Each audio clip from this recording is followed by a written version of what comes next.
What's up, YouTube? My Duct Tape Club here, and I'm gonna do kind of just walk you through this app I have on my iPad that I like to use to edit images to more complex standard. That's what I do on more of my complex wallets, bags, paintings, you name it. And it's an awesome app.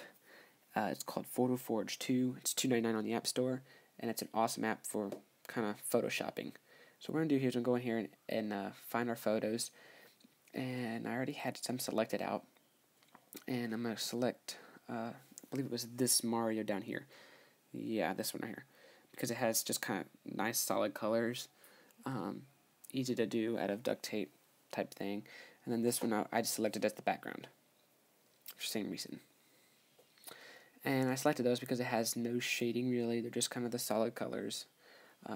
Since you can't really shade with duct tape anyway. As you can see here, they're saved in my photo album. Go back to the home menu and I'll show you guys the app. And here it is down here.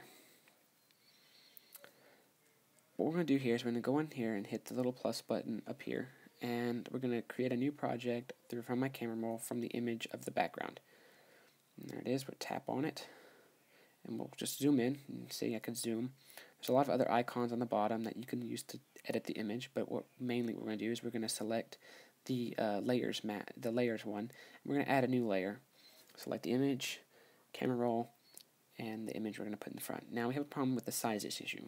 One is smaller, one is larger. We can shrink it, but then we have a blue background. We don't want that. So we're going to go back out, and we're going to make a new project, and we're going to go and select the Mario image. Now what we're going to do here is we're going to create a image mask. An image mask is something that we can use to block out the background, and as you can see here up in this white box here, area up here will be the image mask, and we can toggle between the actual image and image mask. So let's create one. So here's our mask. Now it's going to be kind of hard just to kind of draw it out from a blank screen, so we're going to show the image. And we're going to need to resize my brush here because it will be a lot larger because this is a smaller image and we zoomed in. So let's kind of work here. And we're going to draw this and it's going to black it out. And make this a little larger. And we'll just kind of color this into the edge as closest as possible, just so it looks neat. We don't want any of the blue showing, but it's okay if you hit a little bit of the blue. Just do best, to kind of stay in the lines. And we're just going to color this in. And while I do this, sorry if it's a little bit slow to responding. This is a screen recording, and as it's trying to draw the black markings on the image for the image mask and record where my finger's touching at the same time, it does get a little slow. Just bear with me. And so what we're going to do here is we're just going to sit here and kind of outline this. And what you see here is exactly what would be on the image as the final image. So as you can see here, we're blacking out Mario. So on the final image, Mario will be blacked out. Well, we don't want that. The only reason why we're doing it this way here and now is because it's a lot easier to do this than sit there and color in the background. And there's a button that says invert on that little toolbox down there, and that'll invert the masks. So whatever's colored in black will now be color, and whatever's not colored will be colored. And so we're just kind of finishing up the touches on black. Now I remind you that there will be blue showing, and so all we can do is invert the colors so that the colors invert, or the two sides invert, and then we go back and basically color off the blue like we did when we colored in Mario the first time. And you just kind of do that, if you hit too much over or there's a spot that shows up on Mario or any other image that you're doing, you just invert basically to erase. So, and another thing too on this image here, it did have a black outline, which kind of helps a little bit. On the final image, if you see little chunks of the black outline kind of missing, it's okay because you know that has a black outline, so it's a little bit easier to kind of see that. And so we're just going to kind of go in here. Oh, I see black dots appearing from my thing. We'll fix in here in a minute. I'll show you guys. Let's finish just trimming out. But like I said, those are those little black dots right there that you saw up here. I'll show you how to fix this just by inverting it. It's probably good. I don't see any kind of big bright blue spots, so we're going to go ahead and back over here, invert, and we just kind of color over those, fix them.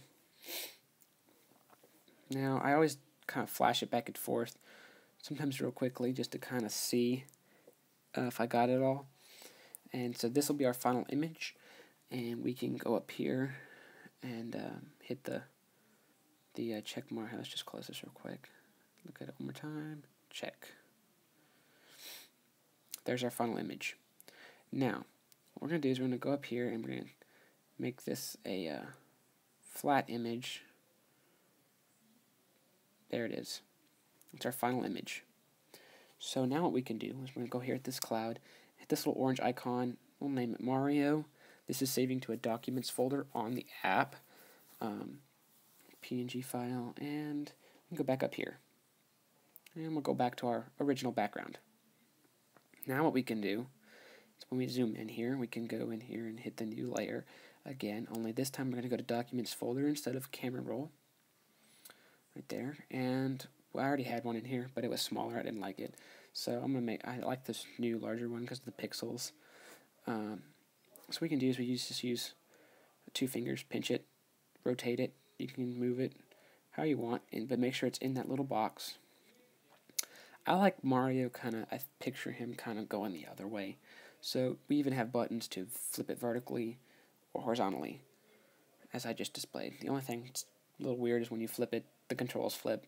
It's probably the only downfall to it, a little bit. So what we're going to do here is we're just going to get it as large as we can, this little box, and just for pixels issue. We can always come back in here and show it. So that's what it's going to look like. And that's with the image masks and the layers. And we can go back in, do the move it tab, and then make it smaller, kind of eyeball it. That looks good right there, If you do want to move it again, I mean, like I said, you really can't get the background in there because you're just moving the top layer, so you kind of have to eyeball it a little bit. And I like this app because you can do a lot more, and you can merge the layers like I just showed you there. And then when your final image, you just go up to that little cloud again. Let me show you this down here first. I'm going to sharpen the image real quick, kind of help the pixels a little bit. I think that's what it looked like originally, so I think that right there looks pretty good. And there's our image. And like I said, there's many other options, but we don't really need to do those. We'll go up here and we can save the photo album.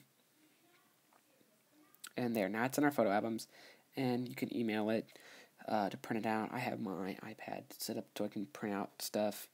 I have pages on here so I can actually go in there and size the image up the way I want it, like I would on Microsoft Word or something, and print it out. But up here, you can go up here and send it to Twitter, Tumblr, Facebook, and etc. So that's it. I hope you guys like it. See you later.